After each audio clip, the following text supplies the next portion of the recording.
नमस्कार प्यारे बच्चों। आज हम लोग कक्षा 11 के रसायन विज्ञान में आधुनिक परमाणु संरचना की बात करते हैं। इसके पिछले वीडियो में आपने जो भी देखा, जितने भी पार्ट थे 1 2 3 4 5 6 तक, उसमें प्राचीन परमाणु मॉडल के बारे में सब बताया गया था। आज से हम लोग आधुनिक परमाणु मॉडल में बात करेंगे। तो उसके अंतर्गत हम लोग पढ़ेंगे क्वांटम सिद्धांत, डी ब्रोगली समीकरण, ठीक है, और श्रोडिंगर समीकरण। तो चलिए शुरू करते हैं। यहाँ पर देखिएगा आधुनिक परमाणु मॉडल की डिफिनीशन का। अणु पहले बात करें हम लोग अणु की। तो अणु क्या होते हैं? किसी पदार्थ के छोटे से छोटे कण जो स्वतंत्र अवस्था में रह सकते हैं और इनमें तत्व या यौगिक के गुण विद्यमान होते हैं। देखिए पीछे आपको ये बताया जा चुका है कि परमाणु थे ना, जो स्वतंत्र अवस्था में नहीं रहते, लेकिन यहाँ पर हम लोग बात कर रहे हैं अणु की। तो अणु क्या है? स्वतंत्र अवस्था में रहते हैं या रह सकते हैं और इनमें यौगिकों के सभी गुण मौजूद होते हैं। अगर आपको ये परिभाषा थोड़ी सी डिफिकल्ट लग रही है तो देखिए ये बिल्कुल सिंपल सी परिभाषा है। दो या दो से अधिक परमाणु आपस में मिलकर अणु बनाते हैं, ठीक है। कितने? दो या दो से अधिक, यानी न्यूनतम कितने परमाणु होने चाहिए? दो, यानी H + H = H2। तो ये हाइड्रोजन एटम बना लिया हाइड्रोजन अणु, ठीक है। A molecule is the smallest particle of a substance, ठीक है। एक मॉलिक्यूल क्या होता है? सबसे अणु जो होता है सबसे स्मॉलेस्ट पार्टिकल होता है पदार्थ का, which is capable to independent existence, जिसका स्वतंत्र अस्तित्व होता है, and can show all the properties of element और कंपाउंड, जो यौगिक और तत्व के सभी गुण को प्रदर्शित करता है। अणुओं का वर्गीकरण। तो अणु मुख्यतः दो प्रकार के होते हैं, दो भागों में बांटा गया। देखिए एक है तत्व के अणु, ठीक है, मॉलिक्यूल ऑफ एलिमेंट, ये मैंने नहीं लिखा, मॉलिक्यूल ऑफ एलिमेंट यानी तत्व के अणु। तो इसकी विशेषता क्या है? तत्व के अणु में क्या है? देखिए जो तत्व के अणु होंगे इनका निर्माण एक ही प्रकार, ये आपके काम की चीज़ है, एक ही प्रकार के एटम्स या परमाणुओं से होता है, ठीक। अब जब ये एक ही प्रकार के परमाणु से होगा तो ये निम्न प्रकार के ये भी होते हैं, जैसे मोनो एटॉमिक। मोनो का मतलब क्या हुआ? यहाँ पर मोनो मतलब एक, एटॉमिक माने परमाणु, यानी एक परमाणु। तो हाइड्रोजन क्या है? मोनो एटॉमिक है। या इसी जगह हम ऑक्सीजन लिख दें तो ये भी क्या है? मोनो एटॉमिक है। अब इसी की जगह हम नाइट्रोजन लिख दें, ये सब क्या है? एटम है, सिंगल सिंगल। अब यहाँ डाई एटॉमिक की बात करें तो दो एटॉमिक का मतलब क्या हो? देखिए ऑक्सीजन परमाणु मिलकर ऑक्सीजन अणु बना लिया, और जैसे ही ऑक्सीजन अणु बना लिया तो ये क्या हो गया? डाई, यानी ऑक्सीजन इसमें कितने? एक ही ऑक्सीजन, एक ऑक्सीजन, दो ऑक्सीजन मिल गए तो ये डाई एटॉमिक हो गया। इसी तरह ट्राई एटॉमिक की बात करते हैं। देखिए ओजोन में यहाँ पर तीन एटम, ऑक्सीजन ऑक्सीजन ऑक्सीजन, तीन परमाणु मिलकर ओजोन बना लिए, और ओजोन कैसी है? Try atomic. तो हम लोग तत्वों के अणु को क्या बोलते हैं? तत्व के अणु को जो एक ही प्रकार के अणुओं से बने हों, यानी उसमें कोई दूसरा अणु और ना शामिल हो। उसमें भी ये तीन प्रकार के होंगे, यानी मोनो एटॉमिक जो एक ही एटम होगा जिसमें, डाई एटॉमिक जिसमें दो एटम हो, और ट्राई एटॉमिक जिसमें तीन एटम हो। अब चूंकि ये एक ही प्रकार के एलिमेंट से एक ही प्रकार के एटम से बने होते हैं तो इसको हम लोग होमो एटॉमिक या होमो न्यूक्लियर अणु कहते हैं। होमो का मतलब क्या हुआ? सम, यानी एक ही प्रकार के, तो इसलिए इनको हम लोग होमो एटॉमिक कहेंगे। दूसरे प्रकार के आते हैं आपके यौगिकों के अणु। तो देखिए यौगिकों के अणु में हम क्या बात करें कि इनका निर्माण एक से अधिक परमाणु से होता है। उनका जो निर्माण हो रहा था तत्व के अणु का, तो एक ही परमाणुओं से होता था, एक ही प्रकार के परमाणु से। यहाँ पर देखिए यहाँ एक से अधिक प्रकार, ठीक, एक से अधिक अणुओं से होता है, एक से अधिक प्रकार, यहाँ पर प्रकार लिख दीजिएगा, एक से अधिक प्रकार के परमाणुओं से होता है, ठीक है। इसलिए हम विषम परमाणुविक या विषम नाभिकीय अणु भी कहते हैं, ठीक। परमाणुओं की संख्या के आधार पर, ठीक है, ये विभिन्न प्रकार के होते हैं। देखिए इसमें भी डाई एटॉमिक है, एक हाइड्रोजन का और एक क्लोरीन का। यहाँ पर ट्राई एटॉमिक है, एक कार्बन का और दो ऑक्सीजन के। यहाँ पर टेट्रा एटॉमिक है, एक बोरान का और तीन फ्लोरीन के। तो टोटल कितने हो गए? 1 2 3 4, यानी 4 एटम हो गए। यहाँ पर 5 देखिए पेंटा एटॉमिक हो जाएगा, कार्बन का 1, हाइड्रोजन का 4, ठीक है, 1 2 3 4 यानी 5 पेंटा एटॉमिक। इस तरह से जो तत्व हैं और उनके अणु के प्रकार हो गए। अब बात करते हैं आधुनिक परमाणु विचारधारा जो है। देखिए जो मॉडर्न कॉन्सेप्ट है वो दिया हुआ है श्रोडिंगर साहब का, ठीक है। उन्होंने 1926 में श्रोडिंगर ने आधुनिक परमाणु सिद्धांत प्रस्तुत किया जो इलेक्ट्रॉन की तरंग प्रकृति पर आधारित है, ठीक है। जिस पर किस पर डिपेंड है, इलेक्ट्रॉन की तरंग प्रकृति, वेव नेचर उसका क्या है, ठीक। तो देखते हैं प्रकाश की जो प्रकृति होती है द्वित प्रकृति होती है, ड्यूल नेचर होती है, ठीक है। देखिए पहला है इनमें प्रकाश की जो प्रकृति को इन्होंने समझाया है वो समझाया कणिका सिद्धांत यानी कार्पल्सेस थ्योरी। कार्पल्सेस थ्योरी क्या है, कणिका मीन्स कण। तो इस थ्योरी को 1675 में न्यूटन ने बताया था और ये कहा था कि प्रकाश स्रोत सूक्ष्म एवं भारहीन कणिकाओं से मिलकर बना। ध्यान दीजिएगा यहाँ पर जो प्रकाश है, लाइट सोर्स है, वो कैसे बना, सूक्ष्म सबसे छोटे और भारहीन जिनमें कोई भार न हो ऐसे कणिकाओं से मिलकर बना है। और ये कणिकाएं ही कैसे चलती हैं, प्रकाश के वेग से चलती हैं। और प्रकाश का वेग आपको पीछे बताया जा चुका है 3 × 10⁸ मीटर पर सेकंड। दूसरा इन्होंने कहा तरंग सिद्धांत। इस थ्योरी को हाइजेनबर्ग साहब ने 1678 में प्रस्तुत किया।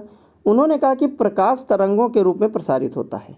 अब देखिए तरंग के रूप में प्रसारित होता है, लेकिन तरंगों की जो आवृत्ति और तरंग दैर्ध्य में भिन्नता होती है, यानी जो उनकी आवृत्ति होगी, ठीक है, फ्रिक्वेंसी, ठीक, और तरंग दैर्ध्य और उसके चलने प्रकार यानी वेव के चलने, तरंग के चलने के चाल, उनमें डिफरेंस होता है।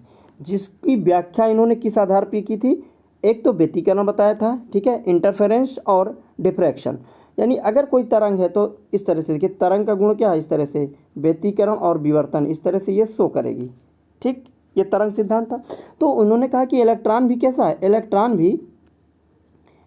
भी ऐसे तरंग के रूप में ऐसे चलता है, ठीक है। तो ये तरंग सिद्धांत के आधार पर उन्होंने इलेक्ट्रॉन की व्याख्या कर दी। अब आपका आता है जो मोस्ट इम्पॉर्टेंट है क्वांटम थ्योरी, वो भी प्रकाश की क्वांटम थ्योरी। तो इसके बारे में मैक्स प्लांक ने 1900 में कृष्णिका में उत्सर्जन के आधार पर व्याख्या की। कृष्णिका क्या है, ब्लैक बॉडी है। ब्लैक बॉडी में बताया गया कि इस अपने ऊपर पड़ने वाले सभी प्रकार के प्रकाश को अवशोषित कर लेती है और कोई विकिरण नहीं करती, ठीक। तो जब विकिरण नहीं करेगी तो देखिए यहाँ पर उन्होंने कहा कि कृष्णिका में उत्सर्जन, अब कुछ समय बाद जब वो लाइट में आएगी तो क्या होगा, उससे उत्सर्जन चालू होगा। उस आधार पर इन्होंने बताया कि वो जो बॉडी थी, ब्लैक बॉडी थी, उसने एब्जॉर्ब क्या किया था, तरंगों को, और जैसे ही ज़्यादा मात्रा में हुआ तो प्रकाश की उपस्थिति में उन्हें अपने तरंगे वापस करना शुरू किया। तो फोटान का संवेग उत्सर्जित प्रकाश तरंग दैर्ध्य के यानी अब फोटान क्या है, फोटान मैंने बताया था छोटे छोटे ऊर्जा के बंडल होते हैं। तो कृष्णिका से जब उसका उत्सर्जन हुआ तो इन्होंने बताया कि अभी हमने जो पीछे बात कही गई कि कणिका भारहीन होती हैं और ये फोटान भी क्या भारहीन है, और फोटान को हम लोग डिफरेंट में तोड़ नहीं सकते हैं। ये क्वेश्चन आता है कभी कभी कि निम्न में से किस भाग को विभाजित नहीं किया जा सकता, न्यूट्रॉन, प्रोटॉन, इलेक्ट्रॉन, फोटान। तो आपको फोटान ऐसा है जिसका हम लोग विभाजन नहीं कर सकते, ठीक। क्वांटम मैकेनिज्म का मॉडल जो था वो मेनली डिपेंड था उपकोष और कक्षकों की अवधारणा पर, यानी सबसेल एंड ऑर्बिटल्स के अवधारणा पर।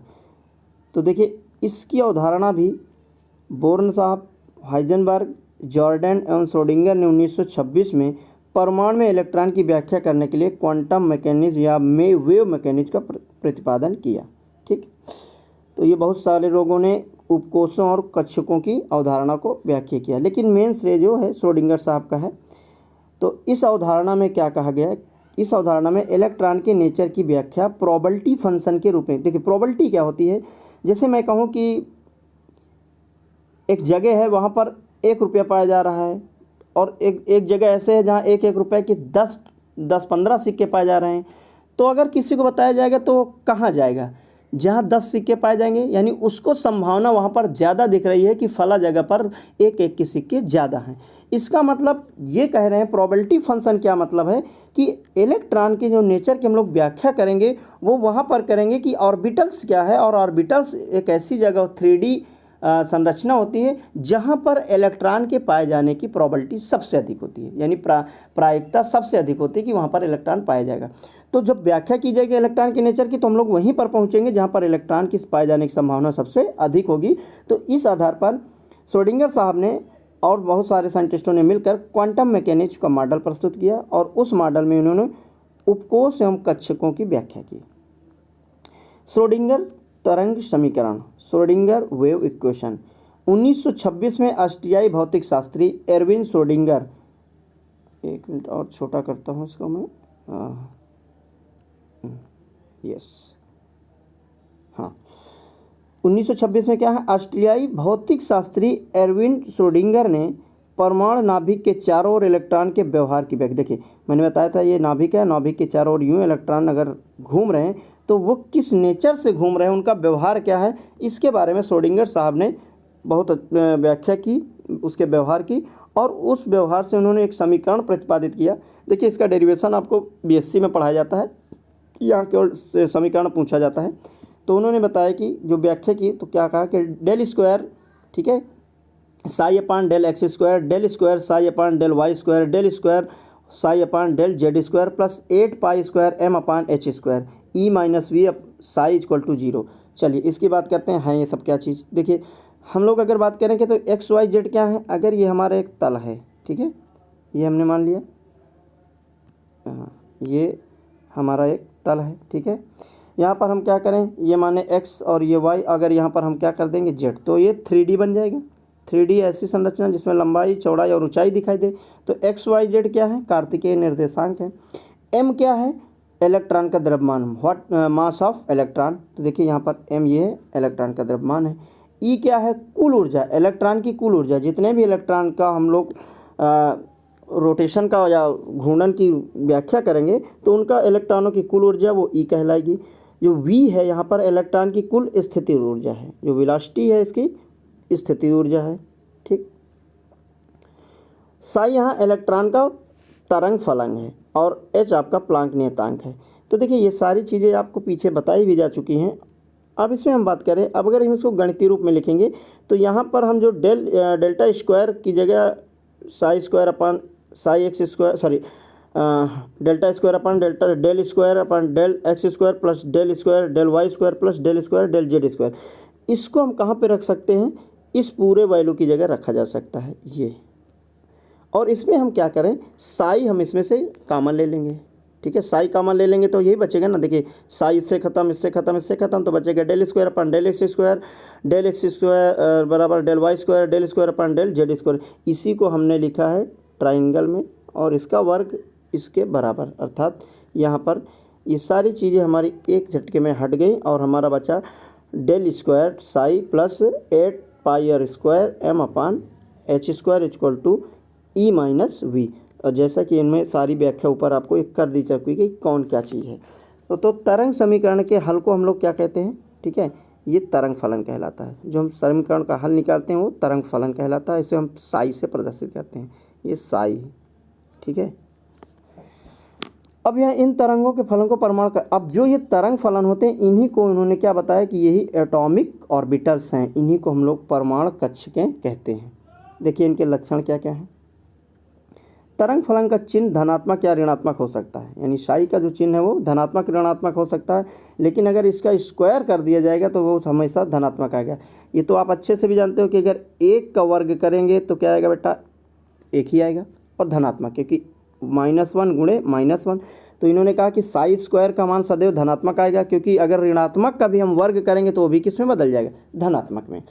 फिर कहा गया निश्चित स्थान पर तरंग फलन का मान निश्चित और सतत होता है। अगर किसी निश्चित स्थान पर हम तरंग फलन की व्याख्या करने जाते हैं या देखते हैं तो वो निश्चित, क्योंकि मान यहाँ कह दिया गया स्थान क्या है, यहाँ स्थान निश्चित है तो उसका मान भी क्या निश्चित होगा और कंटिन्यूअस होगा, लगातार होगा, ठीक। अनंत दूरी पर साई का मान शून्य होता है। ये याद रखने की योग्य बात है कि साई का मान किन स्थानों पर शून्य हो सकता है। तो जो जो हम दूरी बढ़ाते जाएंगे वो मान कम होता जाएगा और एक समय ऐसा आएगा जब हम नाभिक से बिल्कुल दूर हो जाएंगे तो उस समय साई का मान 0 हो जाएगा।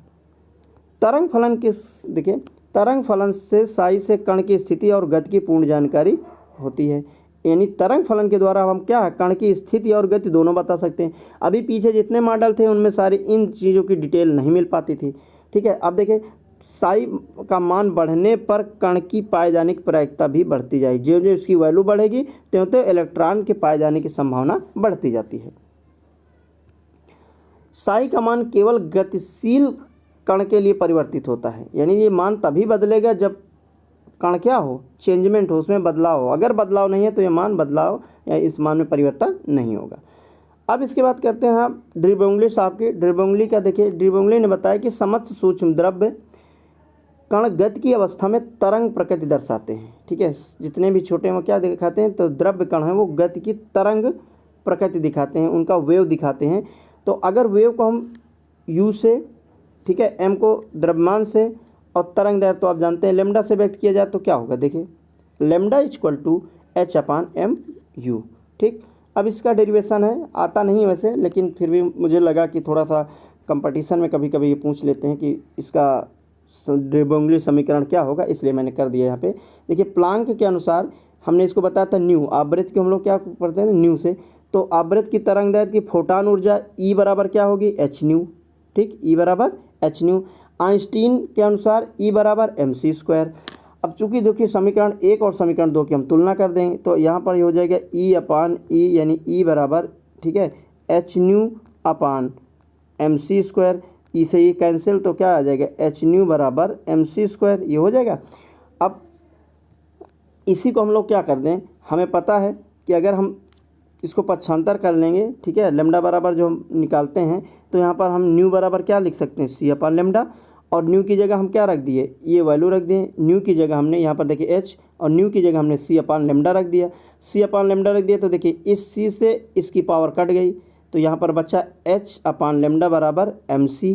ठीक है, अब इसी एम सी को एच बराबर लेमडा बराबर एच अपान एम सी को हम लोग क्या करेंगे, फोटान द्रव्यमान एम को, यानी हमारा एम है, ठीक है, कण का द्रव्यमान प्रकाश के वेग सी तथा कण का वेग, अब यहाँ पर कण का वेग सी की जगह हम क्या रखेंगे, यू, यू तथा तरंग दैर्घ्य लेमडा। तो यानी हम सी की जगह क्या रख सकते हैं, सी भी क्या प्रकाश का वेग है और यू भी, चूँकि सी प्रकाश का वेग है तो, और यू को हम लोग क्या कहते हैं, कण का वेग है। तो यहाँ पर क्या कर सकते हैं, इसको हम सी को हम यू में बदल देंगे तो तरंग दैर्घ्य मान लेंगे तो क्या हो जाएगा, लेमडा इक्वल लेमडा बराबर एच अपान एम यू। तो यहाँ पर इस समीकरण को फिर से हम अगर परिवर्तित कर देंगे तो देखिए यहाँ पर पी को हम क्या मान लें, संवेग, पी को क्या मान लेंगे, संवेग।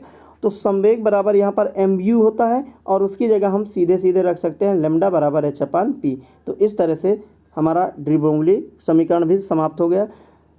और आप लोग को प्लीज़ इस चैनल को सब्सक्राइब करिए ताकि आपको और भी अच्छे से वीडियो बनाए जा सके और दिए जा सके। धन्यवाद, नमस्कार, सभी को जय हिंद।